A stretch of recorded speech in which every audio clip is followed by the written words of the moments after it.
Assalamualaikum warahmatullahi wabarakatuh. Adaptasi tumbuhan xerofit. Tumbuhan xerofit adalah tumbuhan yang hidup di lingkungan yang kering. Contohnya ada pohon kurma yang hidup di padang pasir. Kemudian ada lidah buaya, cocor bebek, dan juga tumbuhan kaktus. Tumbuhan xerofit memiliki daun tebal, sempit, kadang-kadang berubah bentuk menjadi bentuk duri, sisik, atau bahkan tidak mempunyai daun. Batangnya tebal dan mempunyai jaringan untuk menyimpan air, serta memiliki akar panjang. Selanjutnya adalah adaptasi tumbuhan halofit. Tumbuhan halofit adalah tumbuhan yang hidup di lingkungan dengan kadar garam tinggi, yaitu laut, muara sungai, dan pantai. Contohnya tumbuhan bakau. Beberapa tumbuhan jenis bakau memiliki akar napas, yaitu tumbuh ke atas permukaan tanah untuk memperoleh oksigen. Ada juga tumbuhan bakau yang memiliki akar tunjang untuk menopang tumbuhan di tanah yang berlumpur dan menahan ombak. Selain itu, daunnya yang kaku dan tebal dengan permukaan licin berfungsi untuk mengurangi penguapan dan menyimpan air.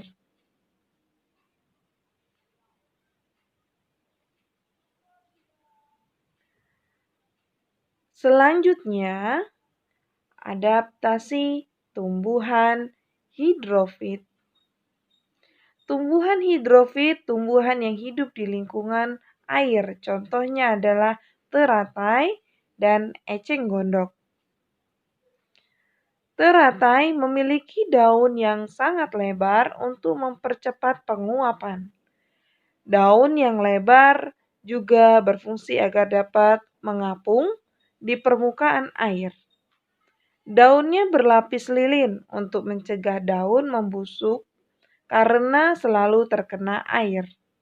Eceng gondok memiliki pangkal tangkai daun berongga yang berfungsi untuk membantu mengapung di permukaan air. Akarnya lebat untuk menjaga keseimbangan tumbuhan agar tidak terbalik. Selanjutnya adalah adaptasi tumbuhan higrofit. Contohnya adalah tumbuhan paku. Tumbuhan higrofit adalah tumbuhan yang hidup di lingkungan lembab. Contohnya begonia dan tumbuhan paku. Oleh karena itu, hidup di tempat lembab penguapan terjadi sangat lambat. Air dikeluarkan melalui struktur khusus pada daun yang disebut dengan stomata air. Adaptasi tumbuhan miskin nitrogen. Tumbuhan yang tumbuh di lingkungan miskin nitrogen biasanya melakukan penyesuaian diri dengan memerangkap serangga, kemudian mencerna sebagai sumber nitrogen. Contohnya adalah tanaman kantong semar dan juga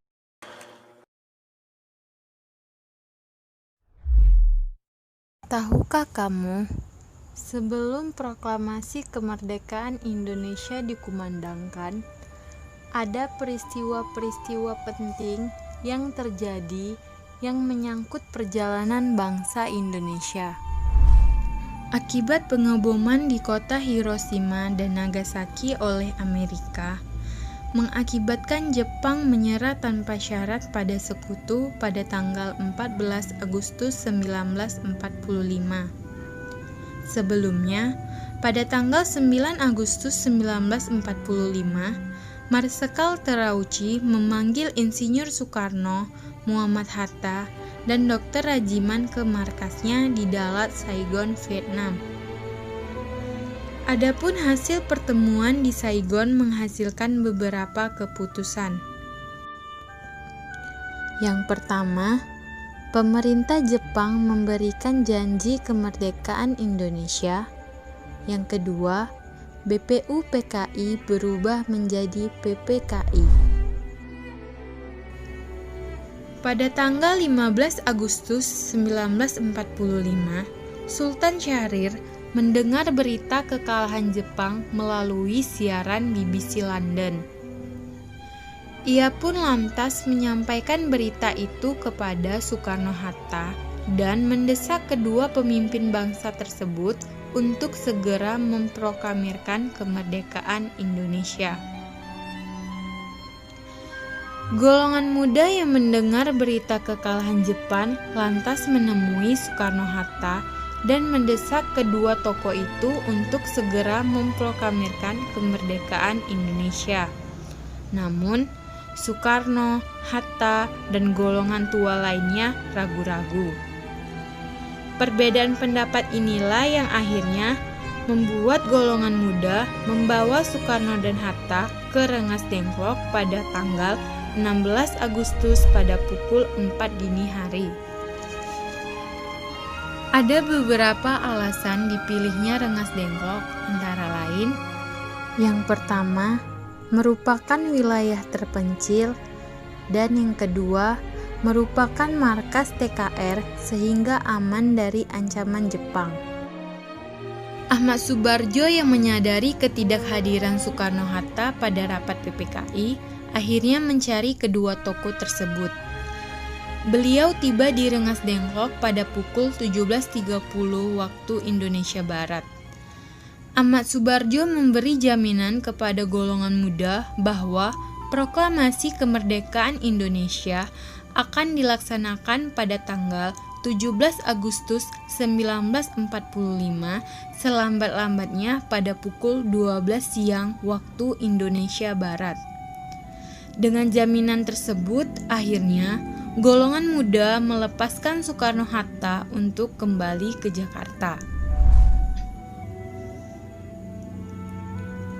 Pada tanggal 17 Agustus 1945 pada pukul 2 pagi, Soekarno, Hatta, dan Ahmad Subarjo merumuskan naskah proklamasi kemerdekaan Indonesia di Rumah Laksamana Maeda. Golongan tua dan muda melakukan rapat untuk membahas penandatanganan dan tempat pelaksanaan teks proklamasi. Saran awal dari Soekarno-Hatta yang menandatangani adalah seluruh peserta yang hadir dalam rapat, namun ditentang oleh Soekarni. Beliau menyarankan Soekarno-Hatta sebagai wakil bangsa Indonesia untuk menandatangani, dan pada akhirnya disetujui oleh para peserta rapat. Setelah rumusan naskah selesai, Soekarno meminta kepada Sayuti Melik untuk mengetik naskah proklamasi.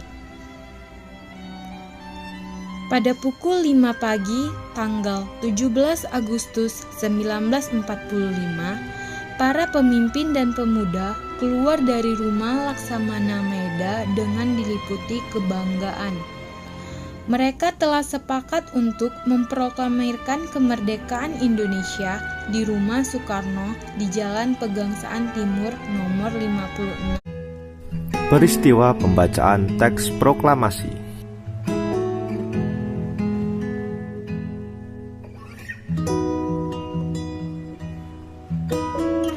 Pembacaan teks proklamasi kemerdekaan dilaksanakan pada hari Jumat tanggal 17 Agustus tahun 1945.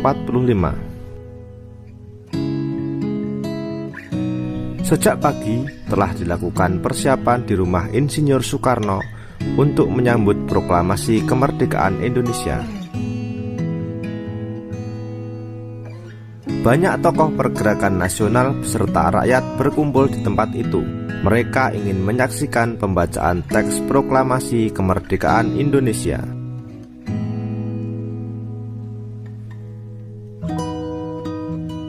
Sesuai kesepakatan yang diambil di Rumah Laksamana Maeda, para tokoh Indonesia menjelang pukul 10.30 waktu Jawa zaman Jepang atau pukul 10 waktu Indonesia Barat telah berdatangan di rumah Insinyur Soekarno. Mereka hadir untuk menjadi saksi pembacaan teks proklamasi kemerdekaan Indonesia. Acara yang disusun dalam upacara di kediaman Insinyur Soekarno itu antara lain sebagai berikut: pembacaan teks proklamasi kemerdekaan Indonesia, pengibaran bendera merah putih, dan sambutan Wali Kota Suwiryo dan Dr. Muarti.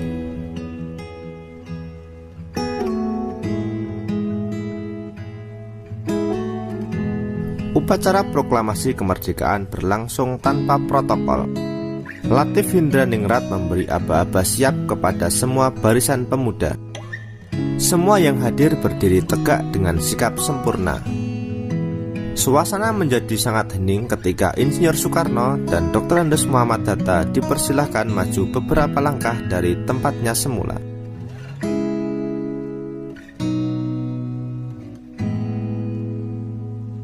Insinyur Soekarno mendekati mikrofon. Dengan suara yang mantap, Insinyur Soekarno didampingi Dr. Andes Muhammad Hatta membacakan teks proklamasi kemerdekaan Indonesia yang telah diketik oleh Sayuti Melik.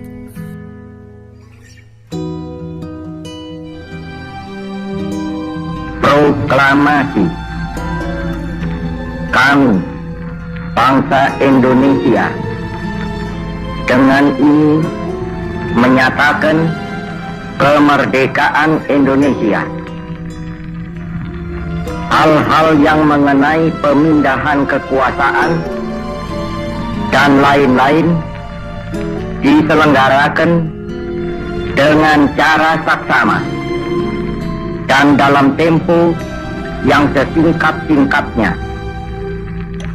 Jakarta, 17 Agustus 1945,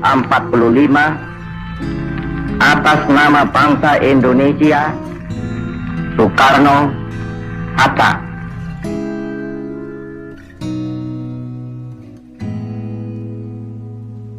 Sesaat setelah pembacaan proklamasi kemerdekaan, dilanjutkan upacara pengibaran bendera merah putih.